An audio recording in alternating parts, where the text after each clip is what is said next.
میں اس شہر یعنی مکے کی قسم کھاتا ہوں اور تم اے نبی صلی اللہ علیہ وآلہ وسلم اسی شہر میں تو رہتے ہو، اور سب کے باپ یعنی آدم اور اس کی اولاد کی قسم کہ ہم نے انسان کو محنت و مشقت میں رہنے والا بنایا ہے، کیا یہ خیال کرتا ہے کہ اس پر کوئی قابو نہ پائے گا؟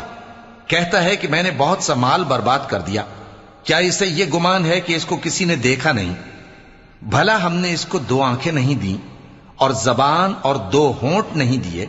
یہ چیزیں بھی دیں اور اس کو خیر و شر کے دونوں رستے بھی دکھا دیے، مگر یہ گھاٹی پر سے ہو کر نہ گزرا۔ اور تم کیا سمجھے کہ گھاٹی کیا ہے؟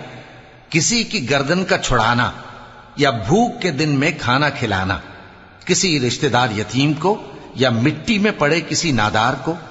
پھر ان لوگوں میں بھی شامل ہوا جو ایمان لائے اور جو صبر کی نصیحت اور ایک دوسرے کو مہربانی کی تلقین کرتے رہے۔